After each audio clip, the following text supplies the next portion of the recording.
Hello students. Ninth class में why do we fall ill chapter चल रहा है। इस चैप्टर के अंदर हमने अभी तक हेल्थ, डिजीज के टाइप्स और पैथोजेंस के टाइप पढ़े हैं। नोट्स में मैक्सिमम चीजें दी हुई थी जो आपने नोट्स बना लिए होंगे। लास्ट में था means of spread. Means of spread का मतलब ये होता है कि डिजीज एक पर्सन से दूसरे पर्सन में कैसे स्प्रेड होती है। ठीक है, तो लास्ट टॉपिक हमने ये पढ़ा था मीन्स ऑफ स्प्रेड में। आपने नोट्स में बनाया होगा water borne disease, air borne disease, vector borne disease. ठीक है, इन सभी के टाइप, डेफिनेशन और दो एग्जाम्पल सभी के लिखने जरूरी है। अगर आपने नोट्स में ये चीजें मेंशन नहीं की है तो जरूर करें। ठीक है, टाइप्स ऑफ पैथोजन पर डिजीज थी bacterial disease, viral disease, protozoan disease, fungal disease, worm disease. ये सारी 5 कैटेगरीज और उनके एग्जाम्पल भी आपको लिखने थे टाइप्स ऑफ डिजीज में। ठीक है, एक्यूट और क्रोनिक में डिफरेंस, इन्फेक्शियस और नॉन इन्फेक्शियस इन सभी में डिफरेंस, ये आपने अभी तक पढ़ लिया होगा।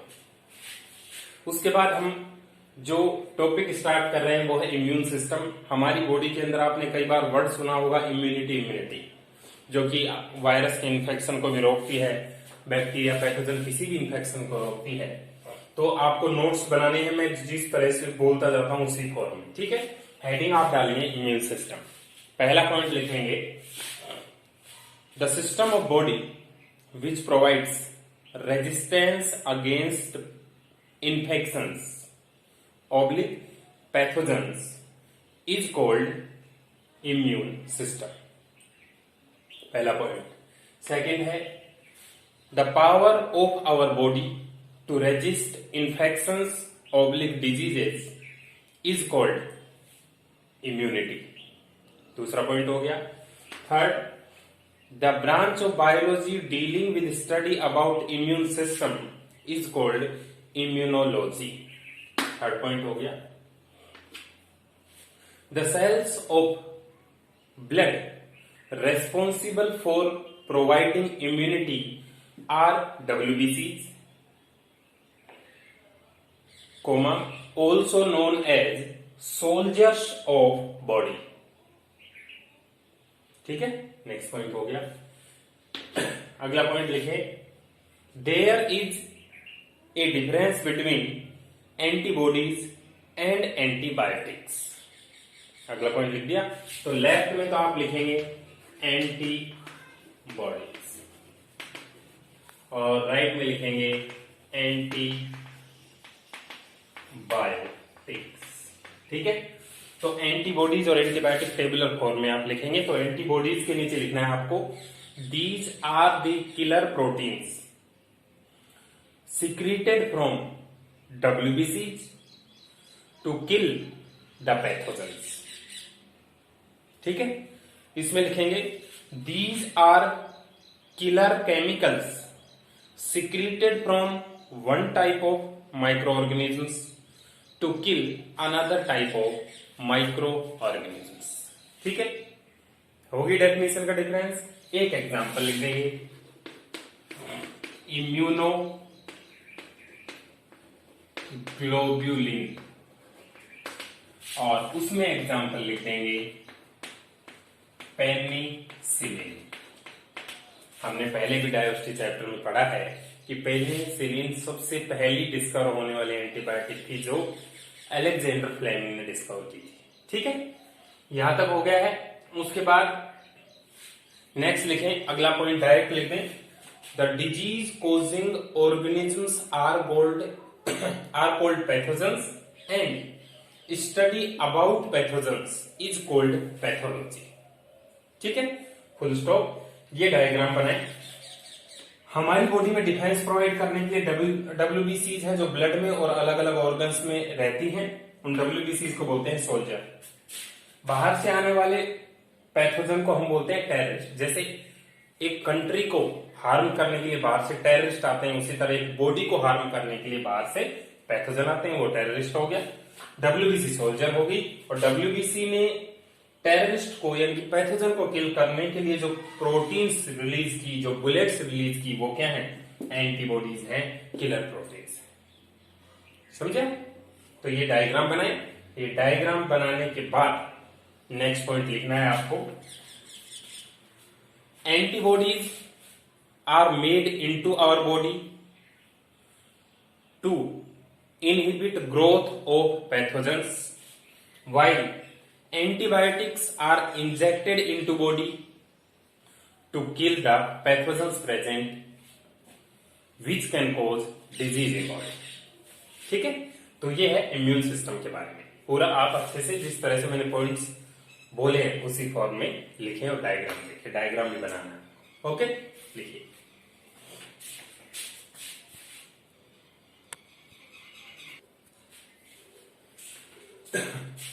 General effects of infectious disease. इस लेक्चर में से आप नोट्स भी इसी में से बना रहे हैं, अलग से नहीं भेजूंगा, इसी में से ये नोट डाउन करना है। इससे पहले लिखा था वो मैंने बोल दिया सारा। अब general effects of infectious disease, जब हमारी बॉडी में कोई पैथोजन एंटर होता है तो क्या क्या इफेक्ट्स होते हैं, बॉडी किस तरह से रेस्पॉन्ड करती है और बॉडी किस तरह के सिम्टम्स डेवलप कर सकती है उसके बारे में। ठीक है, तो हेडिंग ये है, एंट्री ऑफ पैथोजेंस और infectious agents in body activate cells of many WBCs to kill pathogens which is called inflammation। पहली डेफिनेशन है इन्फ्लेमेशन की, मतलब ये कि पैथोजन की एंट्री की वजह से ब्लड में प्रेजेंट या टिश्यूज या ऑर्गन्स में प्रेजेंट बहुत सारे WBCs एक्टिवेट हो जाते हैं उस पैथोजन को किल करने के लिए।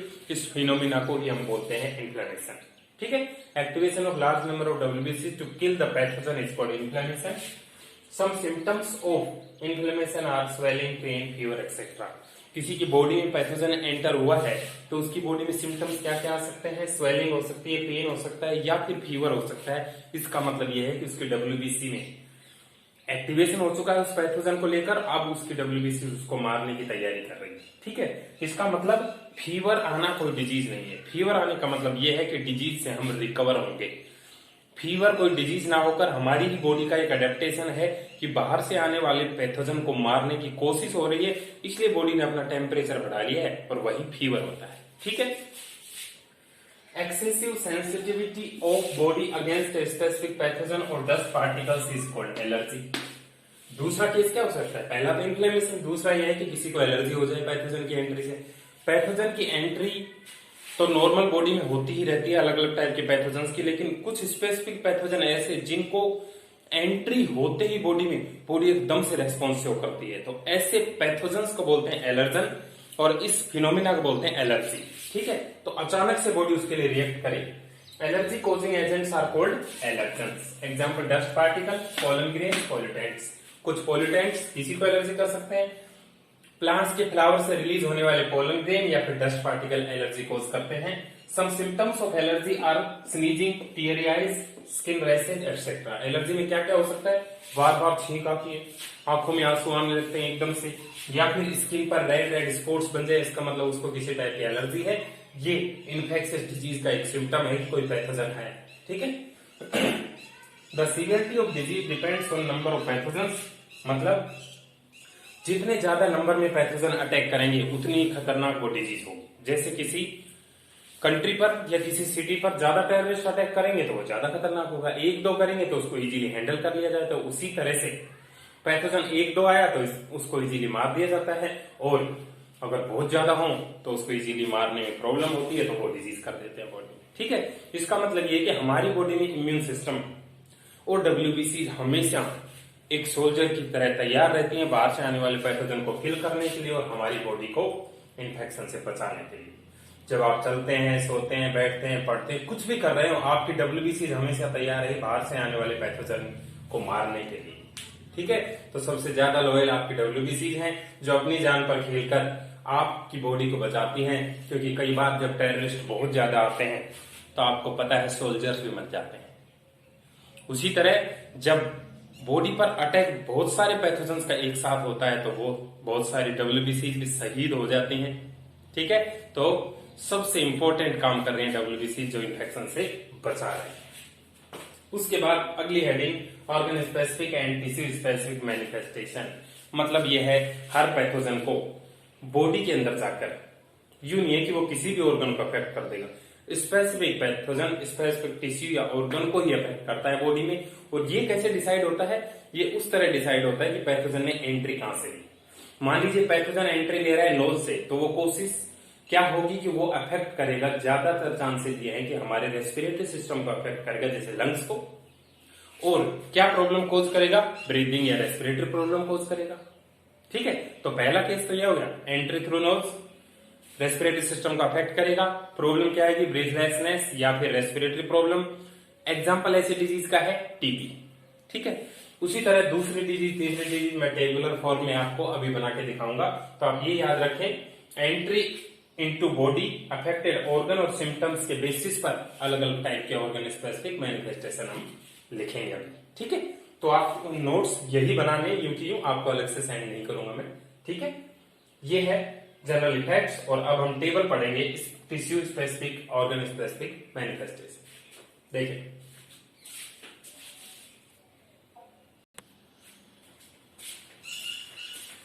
Organ specific and tissue specific manifestation का मतलब है एंट्री ऑफ पैथोजन किस ऑर्गन सिस्टम को अफेक्ट करेगा, क्या सिस्टम होंगे और क्या एग्जांपल है। तो आपको ये टेबल बनानी इंपॉर्टेंट है। उन पॉइंट्स के बाद ये टेबल लिखें और यहाँ कवर कंप्लीट होगा यहाँ तक का। ठीक है, तो सीरियल नंबर, दूसरा बॉक्स है एंट्री ऑफ पैथोजन कहां से होगी, तीसरा है अफेक्टेड सिस्टम बॉडी का कौन सा होगा, चौथा है सिम्टम्स बॉडी में क्या क्या आएंगे और कौन सी डिजीज हो सकती है जिनमें ये सिम्टम्स आएंगे। तो सबसे पहले है एंट्री ऑफ पैथोजन नोज।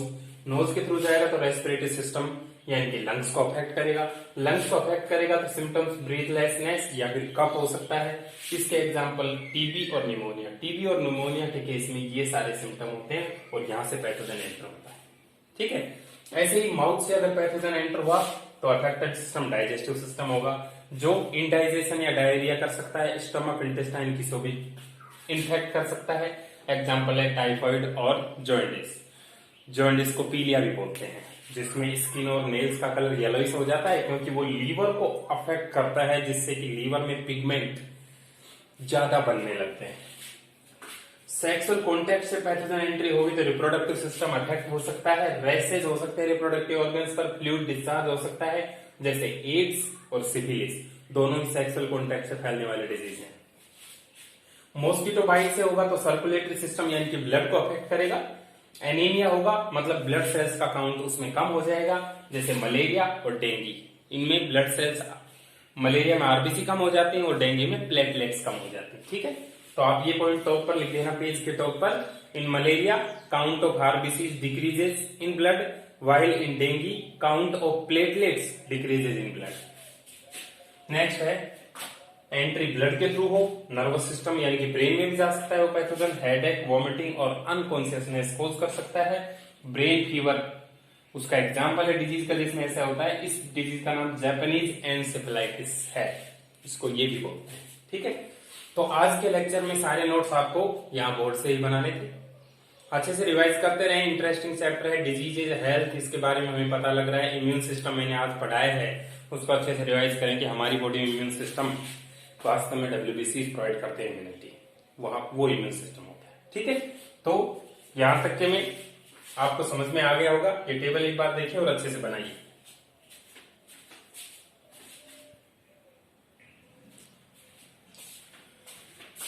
उस टेबल के बाद ये टेबल बनानी है। क्वेश्चन पहले लिखेंगे आप, make a table giving to examples of diseases under each type. Serial number, type of pathogen या फिर डेफिशिएंसी, किसी कमी से या फिर पैथोजन से, और एग्जांपल। ठीक है, फर्स्ट है बैक्टीरिया। बैक्टीरिया से क्या क्या डिजीज हो सकती है बॉडी में? TB, typhoid, pneumonia, cholera etcetera. Virus से एड्स, हेपेटाइटिस, हेपेटाइटिस में तीनों आ गई, ABC जो भी है। Common cold, brain fever, dengue, corona etcetera, ये सारे डिजीज है। प्रोटोजोआ से मलेरिया, अमीबियासिस, स्लीपिंग सिकनेस, काला अजार, ये प्रोटोजोआ से होंगे, ध्यान रखना। फंजाई से डैंड्रफ, रिंगवर्म और एथलीट्स फुट। रिंगवर्म ऐसा होता है कि दांत जैसे यहाँ पर हो गया, उसको रिंगवर्म बोलते हैं, और जो पैर होते हैं उनकी उंगली के बीच में हो जाए तो उसी को एथलीट्स फुट बोलते हैं, रिंगवर्म को। ठीक है, ये फंजाई के इन्फेक्शन से होते हैं।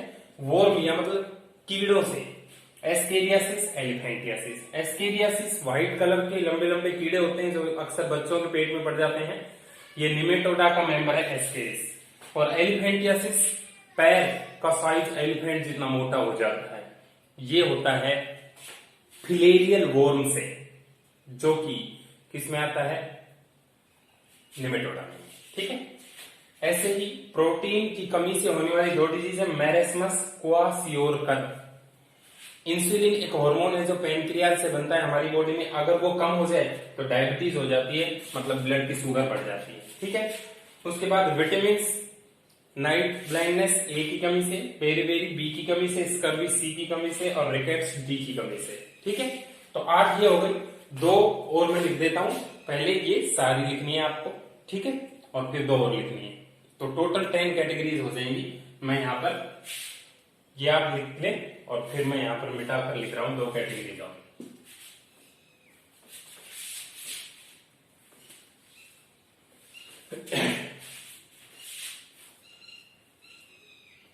नाइन्थ, आयोडीन की कमी से गोइटा। 10th है जीन और डीएनए में डिफेक्ट से डिजीज कौन सी होती है? हीमोफीलिया, कलर ब्लाइंडनेस, ठीक है। ये जीन, किसी में डीएनए या जीन खराब हो जाए तो इसमें तो क्या होता है, कलर डिस्टिंक्शन नहीं हो पाता रेड और ग्रीन में, या तो दोनों रेड दिखेंगे या दोनों ग्रीन। और इसमें क्या होता है, एक बार कट लगने के बाद सारा ब्लड बॉडी से बाहर फ्लो हो जाता है, रुकता ही नहीं है, हीमोफीलिया। तो इसके टॉप पर लिख देना, haemophilia is called royal disease because it occurred in family of queen Victoria. Queen Victoria की पूरी फैमिली में यह डिजीज थी, इसलिए इसको रॉयल डिजीज बोलते हैं, ठीक है। तो ये कंप्लीट हो गई है टेबल और ऑर्गन स्पेसिफिक मैनिफेस्टेशंस कंप्लीट। आज के लेक्चर में इतना ही, सारे नोट्स आपको इसी में से बनाने में भेजूंगा, ओके। तो आज बहुत ज्यादा इंपॉर्टेंट और समझने की चीजें थी, आप बार बार रिवाइज करके इनको समझें, ठीक है।